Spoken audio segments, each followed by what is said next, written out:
ഞാനേ നമ്മളെ സുഖദേട്ടന്റെ വസ്തുവിന്റെ രജിസ്ട്രേഷൻ ആയിട്ടേ ഇവിടെ തന്നെ ഞാൻ വിളിക്കാം, തിരിച്ചു വിളിക്കാം. ഓക്കെ ഓക്കെ, ശരി ശരി.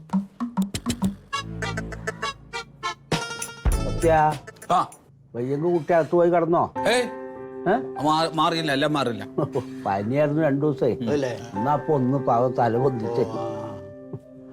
അല്ല രാഘവ, അപ്പൊ ഈ രജിസ്റ്റർ ആൾ ഇപ്പൊ ഇവിടെ വന്നിട്ട് ഇന്ന് രജിസ്റ്റർ നടക്കും. അതിനാ നമ്മ വത്ത കിട്ടിയത്. പൈസ കെട്ടി.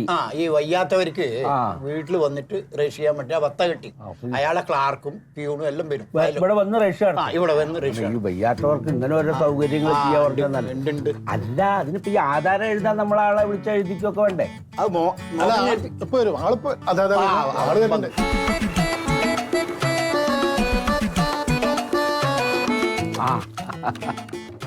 വരൂ വരൂ.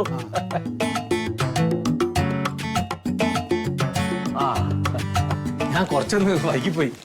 വൈകിപ്പോയി. അത് വന്ന് വായിച്ചു കഴിഞ്ഞിട്ട് വേണം നമുക്ക് റെസ്റ്റ് ചെയ്യാനേ.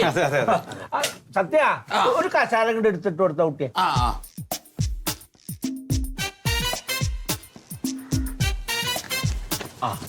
നമുക്കൊന്ന് വായിച്ചു നോക്കിയാലോ? വായിക്കാം കേട്ടോളെ. ആലപ്പുഴയിലെ കാർത്തികോട് താലൂക്കിൽ കുടുക്കുമുറി വില്ലേജിൽ കുടുക്കുമുറി കിഴക്കേ തലപ്പിയോയിൽ വലിയ കൊമ്പത്ത് വീട്ടിൽ രവീന്ദ്രൻ മകൻ സുഗതൻ കൃഷി 65 വയസ്സുകാരൻ, മേപ്പടി താലൂക്കിൽ മേപ്പടി വില്ലേജിൽ മണ്ടംകുറ്റി വീട്ടിൽ പൊന്നപ്പൻ മകൻ മോഹന് എഴുതി കൊടുത്ത തീരാധാരം. വായിക്കട്ടോ? വായിച്ചോളൂ. പട്ടികയായി പറയുന്ന വസ്തുവകൾ ആലപ്പുഴ സബ് രജിസ്റ്റർ ഓഫീസിൽ 1977 1455 നമ്പറായി എനിക്ക് എഴുതി കിട്ടിയിട്ടുള്ളതും. ഇതിങ്ങനെ പാട്ട് പാടണ്ട, മറ്റേ പ്രധാനപ്പെട്ട വായിച്ചാൽ മതി. ആ വസ്തുവിന്റെ മറ്റേ സർവേ നമ്പർ, പേര്, പിന്നെ ആ ചെക്ക് നമ്പർ, കാര്യമായിട്ട് പോകണ്ട.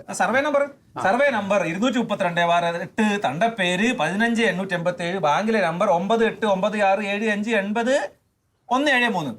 ബാങ്കിലത്തെ എത്ര? 98967580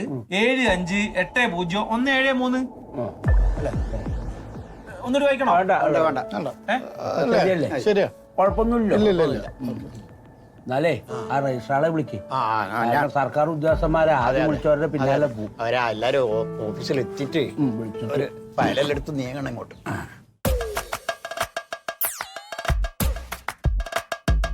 സുഖേട്ടാ, മക്കളതാ വരുന്നല്ല കൂടിട്ട്. ആരെങ്കിലും ആയിക്കോട്ടെ, ഇനി കാര്യങ്ങളൊക്കെ സംസാരിച്ചോട്ടാ. നീ വായം വിളിച്ചു വന്നിട്ട് കാര്യമില്ല.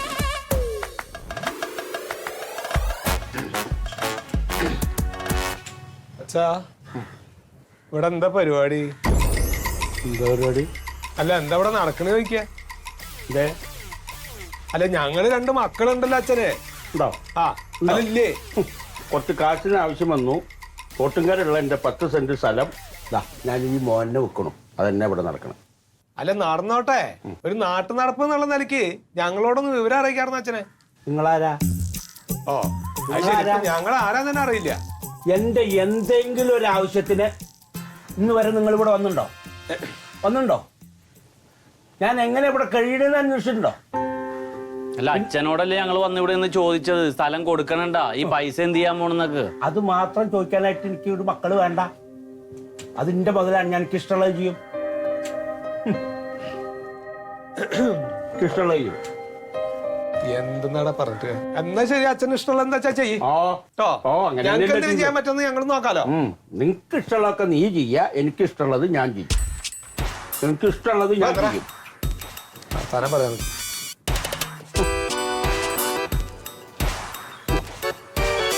കുഴഞ്ഞ് കിടക്കാൻ തുടങ്ങിയിട്ട് കാലത്രയെന്നറിയോ? സ്വത്തിന്റെയും കാശിന്റെയും കാര്യം വരുമ്പോ അച്ഛൻ ഒരു കാര്യത്തിന് വരില്ല. കള്ള. അതെ, എന്താ നോക്കിയിരിക്കണേ? വൈശാളെ വിളിക്കേ. വിളിക്കാം. അല്ല, മക്കളായിട്ട് നല്ല സുഖത്തിലല്ലേ? എന്തേ, അത് ആധാരത്തിൽ എഴുതണോ? അല്ല, അല്ല, ആ വൈശാളെ വിളിക്കണോ? വിളിക്കാം. അസ്സലാമു അലൈക്കും സാദിഖേ. വിവരം എന്നോട് കബീർ പറഞ്ഞ് ഞാൻ ലാൻഡ് ചെയ്തല്ലേ. എപ്പോഴാ കണ്ടുമുട്ടണേ? പിന്നെ എന്നോട് പറഞ്ഞ വാക്ക് ഓർമ്മ ഉണ്ടല്ലോ. ഒരു 20 ഉറുപ്പ്യ അവിടെ നിക്ഷേപിക്കാൻ എനിക്ക് പറഞ്ഞിട്ടുണ്ട്. ഞാനത് മറന്നില്ല. എപ്പോ വരൂ? ഇന്ന് പോര്. ഇന്നിവിടെ വലിയ തിരക്കൊന്നുമില്ല. നമുക്കൊന്ന് കാണുകയും ചെയ്യാം, ഡെപ്പോസിറ്റ് ചെയ്യുകയും ചെയ്യാലോ. ഇൻഷാ അല്ലാ. ഫാമിലിയും കൂട്ടിക്കോ.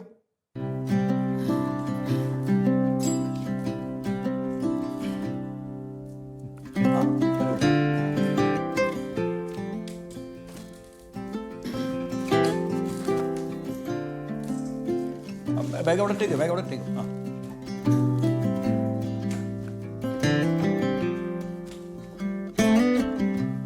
മെല്ലെ മെല്ലെ ഇങ്ങോട്ടിരിക്കും. ഇരുന്നോളൂ. ഇല്ല കുഴപ്പമില്ല. അച്ഛ അവിടെ ഇരുന്നോ? ഇരുന്നോളൂ. ഇരിക്കടാ. എന്തായിരുന്നു കാര്യം? സാറേ, ഇത് സുഗതൻ പറഞ്ഞ ആളാണ്. അപ്പോ അവർക്ക് കുറച്ച് മുമ്പ് ഒരു സ്ട്രോക്ക് വന്നു. അപ്പൊ അങ്ങനെ തളർന്നു പോയി അവര്. എന്നിട്ട് ഡോക്ടറൊക്കെ കാണിച്ചു. അപ്പൊ അതിന് മരുന്നൊക്കെ കഴിക്കുന്നുണ്ട് ഇപ്പൊ. അതെന്തിനാ ഇവിടെ പറയുന്നേ? എനിക്ക് ഇവിടെ അക്കൗണ്ട് ഉണ്ട് സുഗതൻ എന്ന് പറഞ്ഞിട്ട്, അറിയാലോ? എനിക്കറിയാം. ഞാന് എത്ര മാസമായി ഇപ്പം സ്ട്രോക്ക് വന്നിട്ട്? അത് കുറച്ചായി. ഇപ്പൊ എന്താ വെച്ചാൽ മെഡിക്കൽ കോളേജിൽ കൊണ്ടുപോകണം പറഞ്ഞു. ആ ഡോക്ടർ പറ്റില്ല, വേറെ കുറച്ചുകൂടി നല്ല ഡോക്ടറെ കാണാൻ പറഞ്ഞിട്ട് അപ്പൊ അങ്ങനെ പോണം പറഞ്ഞ് നിൽക്കാണ്. എന്താ ഇവിടെ വന്ന കാര്യം എന്താ? അതെ, എനിക്കിപ്പോ ഈ അടുത്തിടെ എൻ്റെ ഒരു സ്ഥലം ഞാൻ വിറ്റു. സ്ഥലം വിറ്റു. അപ്പൊ ഒരു 8 ലക്ഷം ഉറുപ്പ് കിട്ടിയിട്ടുണ്ട്. അത് ഇവിടെ ഫിക്സഡ് ഡിപ്പോസിറ്റ്. പിന്നെന്താ, സന്തോഷമുള്ള കാര്യമല്ലേ? അപ്പൊ അതിന് വന്നതാ. ഇതിനു മുമ്പ് എനിക്ക് ഇവിടെ ഡിപ്പോസിറ്റ് ഒക്കെ ഉണ്ടായിരുന്നു. എനിക്കറിയാം. അപ്പൊ ഞാന് ഫിക്സഡ് ഡിപ്പോസിറ്റിന്റെ ഫോം അത് അപ്പുറത്തെ കൗണ്ടറിൽ കിട്ടും. അപ്പൊ അവിടെ ഒരു ചെക്കും എമൗണ്ട് ഒക്കെ എഴുതിയിട്ട് അവിടെ കൊടുത്താൽ മതി കേട്ടോ. അതെന്താ അറിയോ, ഇപ്പൊ ഈ ഇതിന്റെ അവസ്ഥയൊക്കെ ഇങ്ങനെ ആയോണ്ടേ എനിക്ക് ഈ 8 ലക്ഷം ഡിപ്പോസിറ്റ് ചെയ്യാൻ ഒരു നോമിനി വെക്കണം. ഇവനെ. മോനാണോ? മോനേക്കാ വലുതാ അവനെ. എനിക്ക് മോനല്ല, മോൻ ഞാൻ കൂടെ നിൽക്കുന്ന ആളാണ്. അപ്പോ ഇവനായിരിക്കണം നോമിനി. അതൊക്കെ നിങ്ങളുടെ ഇഷ്ടമാണ്. അതിലിപ്പോ ബാങ്ക് മാനേജർക്ക് ഒന്നും പറയാനില്ല കേട്ടോ. അയാളാണെങ്കിൽ അയാളുടെ പേര്, അയാളുടെ അഡ്രസ്സ്, അയാളുടെ ആധാർ കാർഡ് അവിടെ കൊടുക്കണം. ആധാർ കാർഡ് ഒക്കെ ഞാൻ ഉണ്ടാക്കിയില്ല, എല്ലാം ഉണ്ടാവുന്ന. അതൊക്കെ ഉണ്ടാക്കി തന്നു. ആണോ? അപ്പൊ അത് അവിടെ കൊടുത്താൽ മതി. അതെ അല്ലേ? അത്രേ ഉള്ളൂ കേട്ടോ. അവിടെ പുറത്തു അപ്പുറത്തെ കൗണ്ടറിൽ. ശരി ശരി. പാസ്ബുക്ക് കയ്യിൽ വെച്ചോളൂ, അവിടെ കൊടുത്താൽ മതി. ശരി. പിടിച്ചോളൂ. പിടിച്ചാ പിടിച്ചോ. നടന്നോളൂല്ലോ അല്ലേ? നടക്കും. എന്നാ ശരി സാർ. ശരി.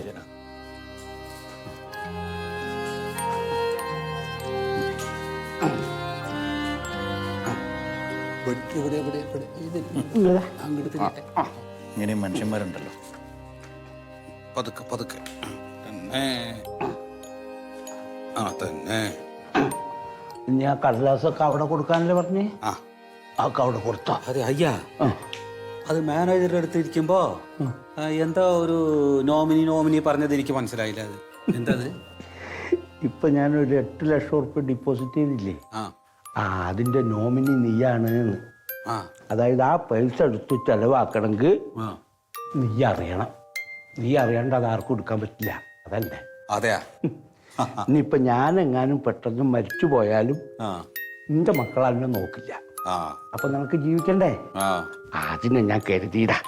പിന്നെ ആരോടും പറയാൻ നിൽക്കണ്ട ഈ 8 ലക്ഷത്തിന്റെ നോമിനി ഞാനാന്ന് ആരോടും പറയണ്ട. ആ പേപ്പറൊക്കെ അവിടെ കൊടുക്ക.